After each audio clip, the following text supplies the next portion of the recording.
네. 방금 읽은 말씀에서 계속 반복되는 하나님의 이름이 무엇인가요? 만군의 여호와라는 말이죠. 네. 이게 무슨 뜻이죠? 만군이란 모든 군대라는 뜻을 가집니다. 하늘의 천군 천사들을 하늘의 모든 군대라고 하시죠. 그,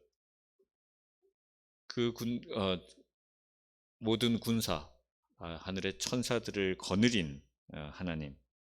아,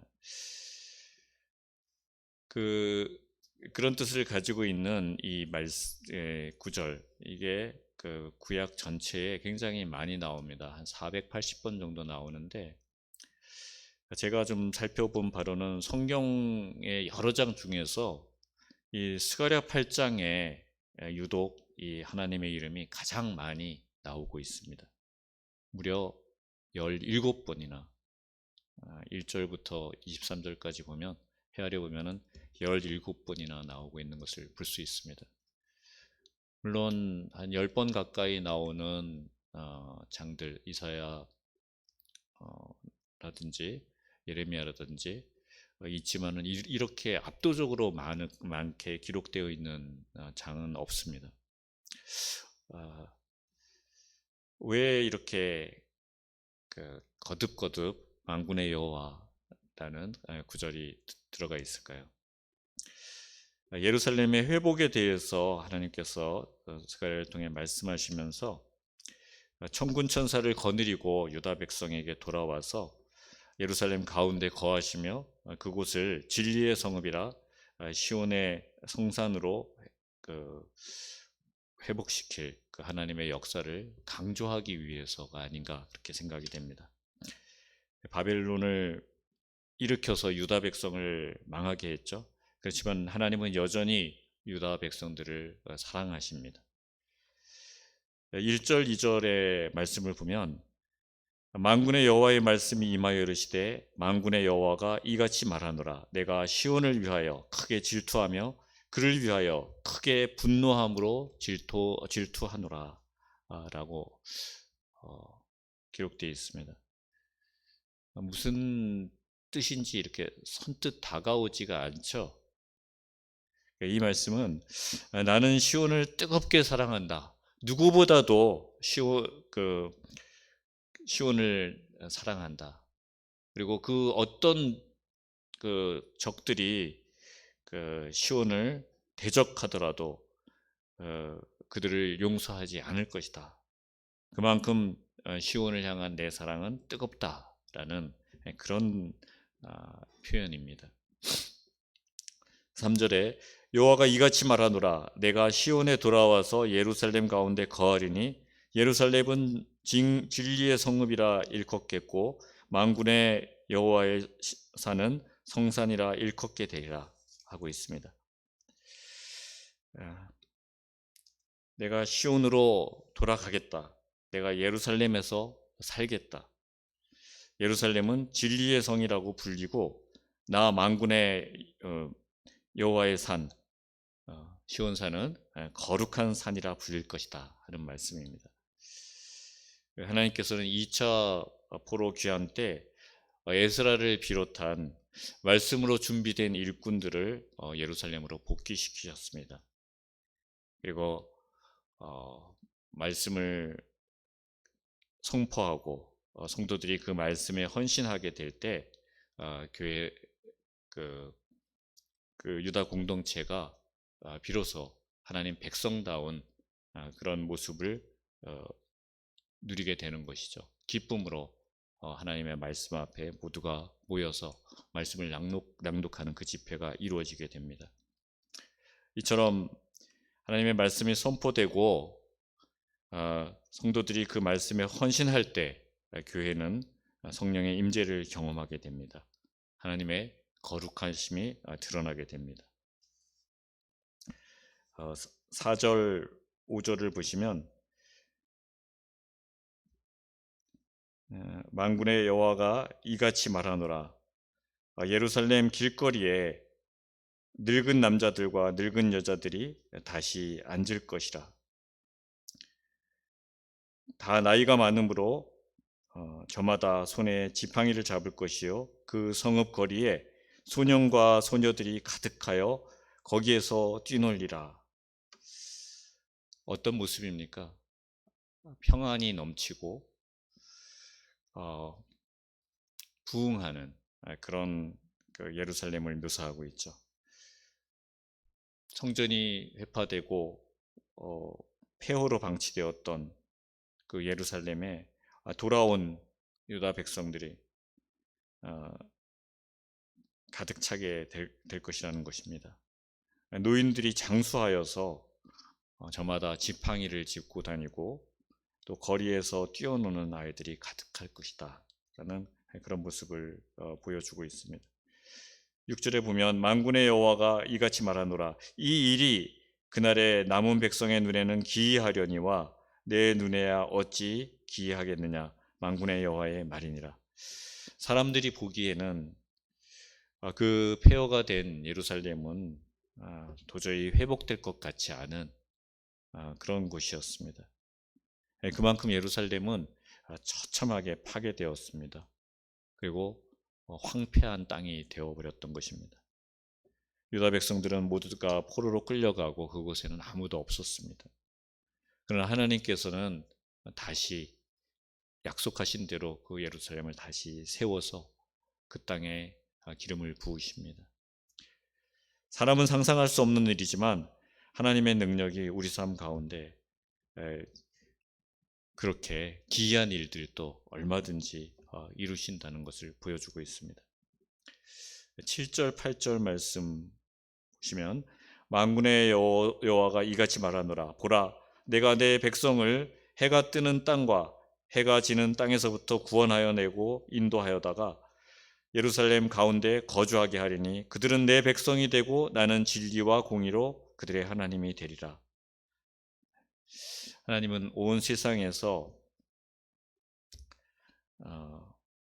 백성들을 구원하시고 예루살렘으로 인도하여 거주하게 하십니다. 그리고 그들을 진리와 공의로 다스리겠다라고 말씀하셨습니다. 하나님이 다스리기 때문에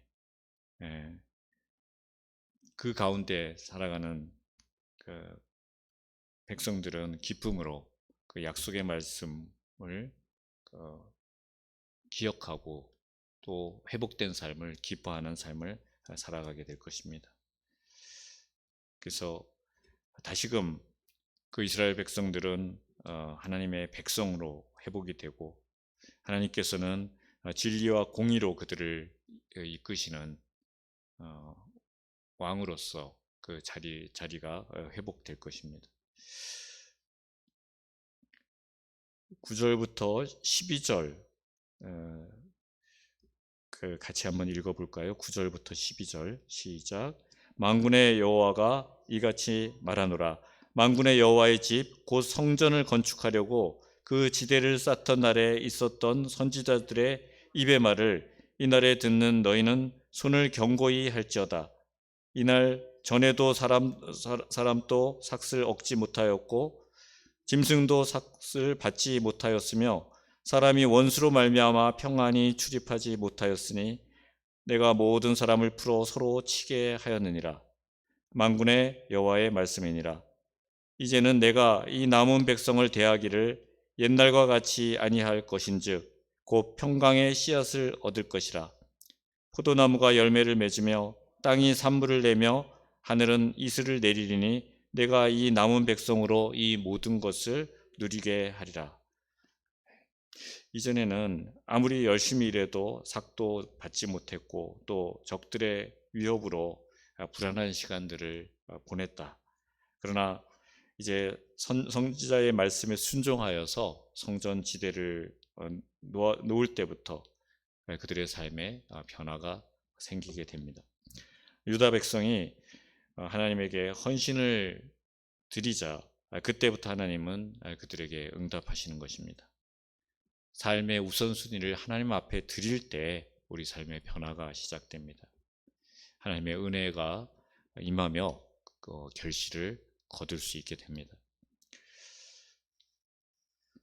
13절 말씀 보시면 유다 족속아 이스라엘 족속아 너희가 이방인 가운데에서 저주가 되었었으나 이제는 내가 너희를 구원하여 너희가 복이 되게 하리니 두려워하지 말지니라 손을 견고히 할지니라. 이전에 이방의 저주를 받는 그런 너희들을 이제 내가 구했다. 그리고 너희는 복된 삶을 살아갈 것이다. 그러니까 두려워하지 말라. 용기를 내서 하나님이 맡겨주신 사명을 감당하라라는 말씀입니다. 14절 15절 계속 보시면 만군의 여호와가 이같이 말하노라 너희 조상들이 나를 경노하게 하였을 때에 내가 그들에게 재앙을 내리기로 뜻하고 뉘우치지 아니하였으나 이제 내가 다시 예루살렘과 유다 족속에게 은혜를 베풀기로 뜻하였나니 너희는 두려워하지 말지니라. 하나님은 죄를 간과할 수 없는 거룩한 분이시기 때문에 반드시 죄값을 치르게 하십니다. 그러나 하나님은 당신의 자녀들에게 그 진노를 오래 품지 않으시는 분이십니다. 하나님은 사랑의 하나님이시기 때문이죠. 예레미야 29장 11절은 우리를 향한 하나님의 마음은 재앙이 아니라 평안이라 그리고 미래와 희망을 주는 것이다 라고 말씀합니다. 하나님이 징계하시는 것은 사랑하기 때문에 하시는 것이죠. 그래서 우리가 고통을 당할 때 하나님이 나를 미워하거나 버리셨다라고 생각해서는 안 되는 것입니다. 바로 그것은 사탄이 주는 생각이죠. 하나님은 본문 19절에서도 하나님의 본심을 드러내 보이고 계십니다. 19절에서는 네 달에 걸친 금식이 거론되고 있죠. 유다 백성들은 그 달을 정해놓고 금식을 하고 있었습니다. 하나님은 그날들이 기쁨과 즐거움과 희락의 절기들이 될 거라고 말씀하십니다. 그날들이 어떤 날들인가요? 첫 번째 넷째 달의 금식. 그것은 예루살렘이 함락되고 양식이 없어서 기근에 시달리던 그때를 기억하기 위함입니다. 그리고 다섯째 달의 금식은 왕궁이 불에 타서 없어지고 파괴된 것, 그것을 성전도 다 불타버리고 없어졌던 그때 그 수치를 기억하는 그런 금식을 행하는 때입니다. 또 7월 달의 금식은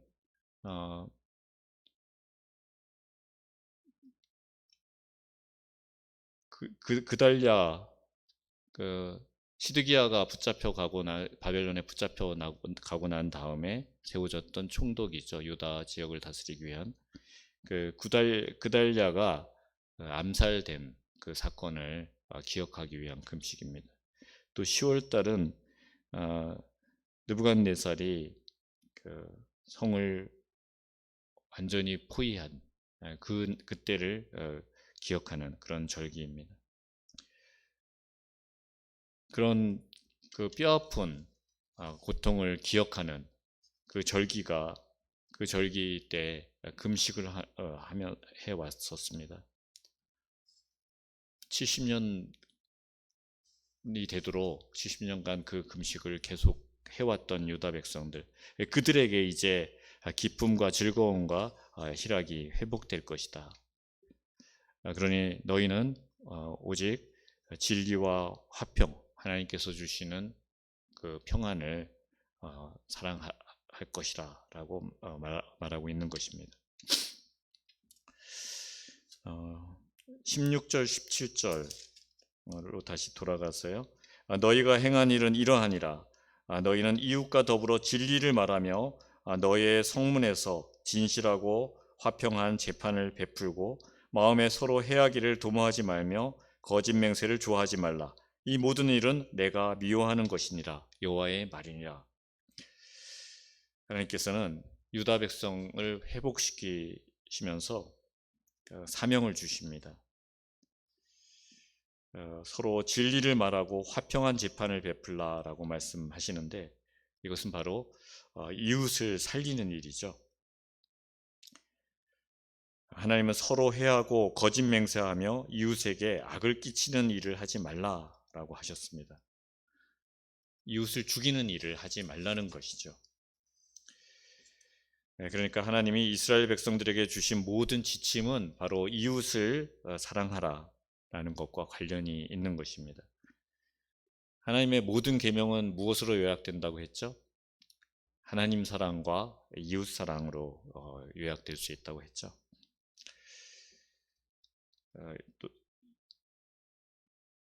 20절에서부터 23절을 보면 하나님은 유다 백성들만 회복시키는 것이 아니라는 것을 알 수 있습니다.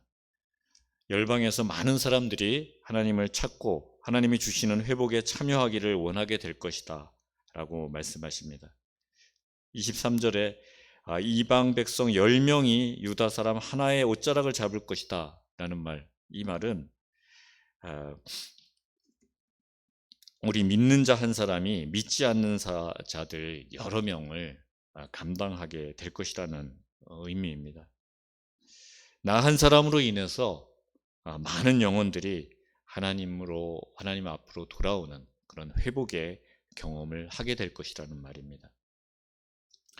이렇게 8장 말씀이 마무리되고요.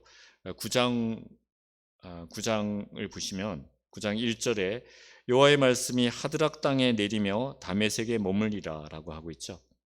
하나님의 경고가 이 하드락 땅과 다메섹을 향한다라고 하고 있는데, 이 하드락 땅 그리고 다메섹은 모두 수리아를 의미하는 말입니다. 수리아는 이스라엘 동북쪽에 있는 곳이죠.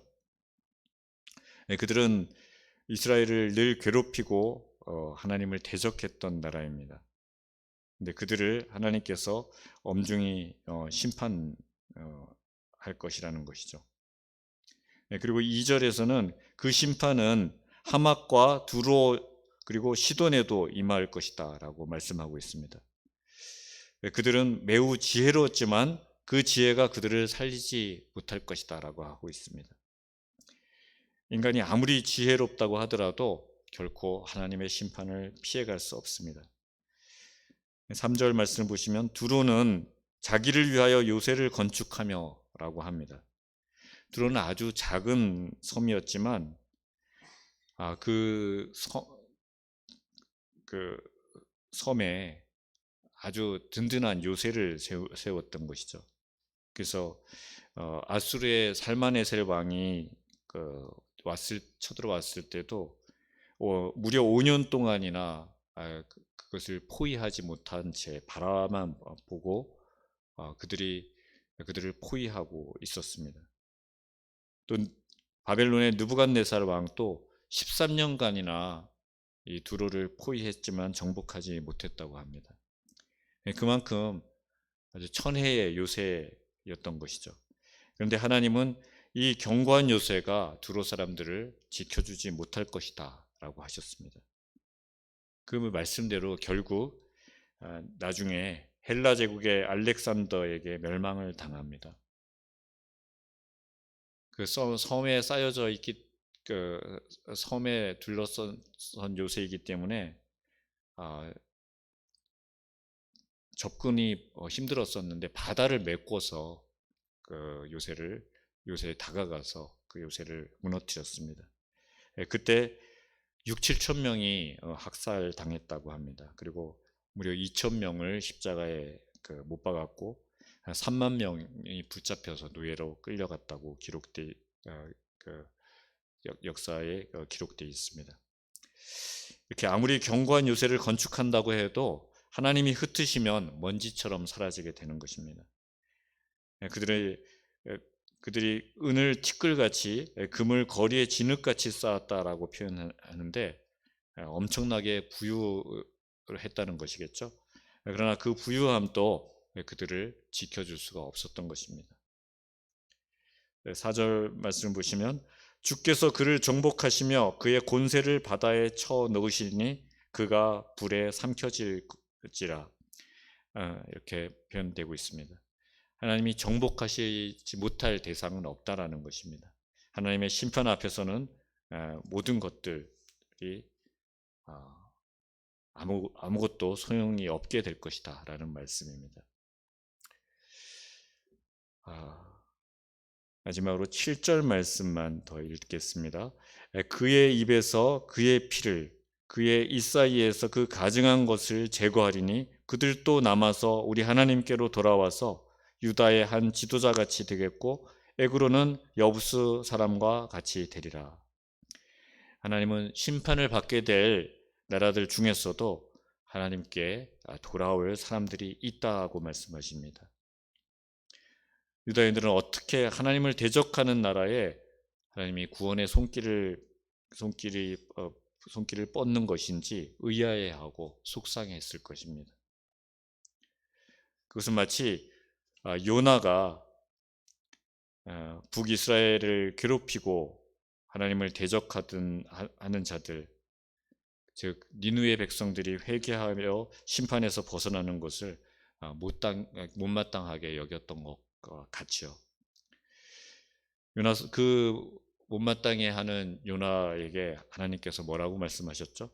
요나서 4장 11절에 보면 이 큰 성읍 니느웨는 좌우를 분별하지 못하는 자가 12만여 명이요 가축도 많이 있나니 내가 어찌 아끼지 아니하겠느냐, 그렇게 말씀하셨죠. 하나님께서는 이렇게 모든 생명을 긍휼히 여기십니다. 모든 생명이 소중하신 것이죠.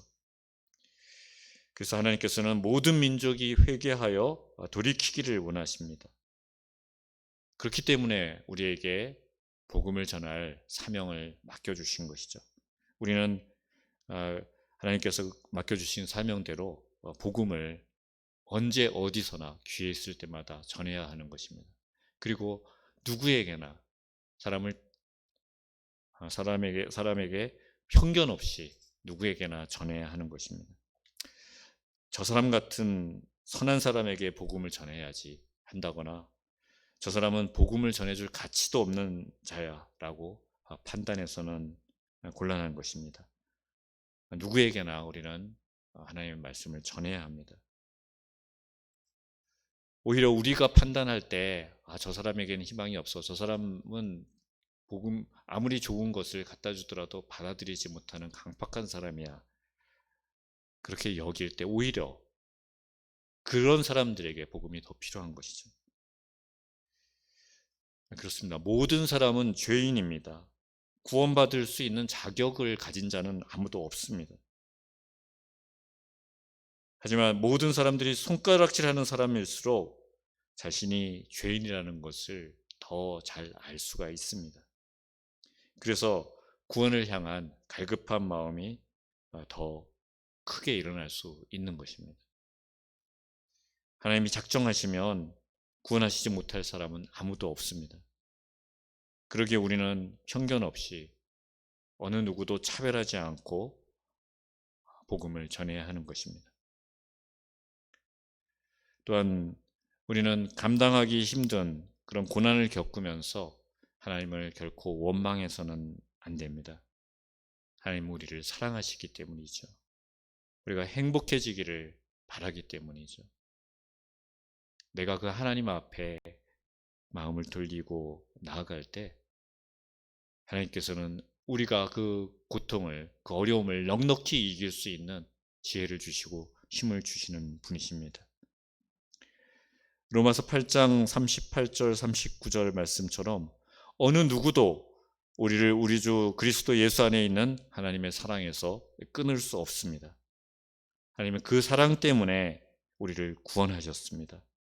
그리고 우리를 먼저 구원하신 이유는 우리를 통해서 열방이 복을 받도록 하기 위해서입니다. 하나님은 우리가 하나님의 은혜와 회복의 빛을 받아서 그것을 누리며 그 빛을 다른 사람들에게도 비추기를 원하십니다. 여러분 모두가 생명을 회복시키는 하나님의 일에 열심으로 참여하여서 하나님의 마음을 시원케 해드리는 분들이 되시기를 바랍니다. 기도하겠습니다. 만군의 여호와 하나님, 하나님이 만드신 모든 생명을 긍휼히 여기시며 모든 민족이 회개하여 주님 품으로 돌이키도록 하기 위해서 우리를 먼저 하나님의 그 넓으신 사랑의 품으로 걷어주시고 회복시켜 주심을 감사드립니다. 오늘 또 주님이 우리에게 주신 가장 큰 계명을 붙잡고 살아갈 수